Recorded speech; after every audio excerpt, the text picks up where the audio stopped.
A lot of new information this morning about government snooping or surveillance into all kinds of things on the internet and phone records. We begin there. We're learning new facts this morning about the federal government's secret surveillance efforts. They not only involve the phone records of millions of us, a program called Prism also collects data from the internet. The Obama administration's top intelligence official says the tracking is legal and necessary. Major Garrett is at the White House. Major, good morning.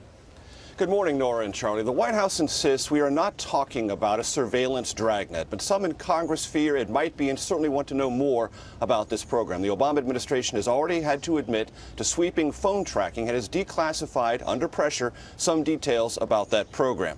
As for revelations about new internet searches, well, they prompted the Director of National Intelligence, James Clapper, to release a statement last night saying that this program is legal, that it is generally focused on foreign nationals, and he said, and I quote, "Information collected under this program is among the most important and valuable foreign intelligence information we collect and is used to protect our nation from a wide variety of threats."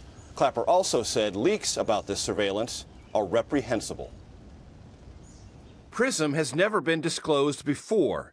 The National Security Agency, already involved in tracking the phone calls of millions of Americans, are reportedly trolling daily through internet videos, photographs, emails, and blogs, looking for evidence of terrorist attacks in the making. The program has been in place since 2007. Analysts track phone calls and sift through billions of pieces of internet data, trying to determine patterns.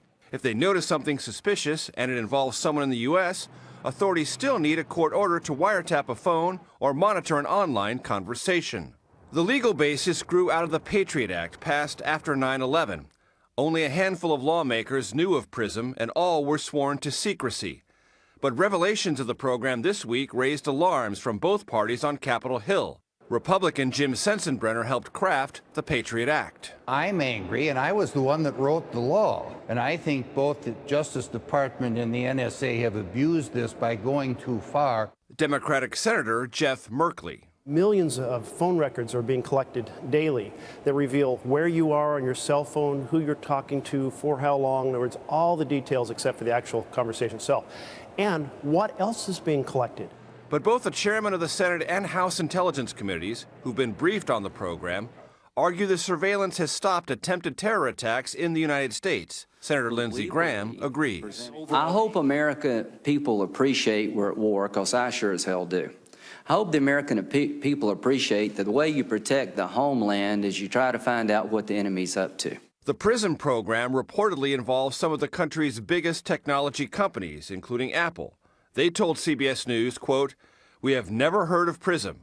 We do not provide any government agency with direct access to our servers, and any government agency requesting customer data must get a court order."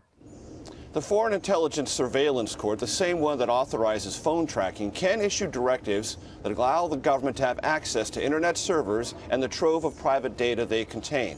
Prism is now responsible for putting so much information before the president at his daily briefing. It is now the driving intelligence force giving the president a window on emerging and ongoing terrorist threats. Charlie and Nora.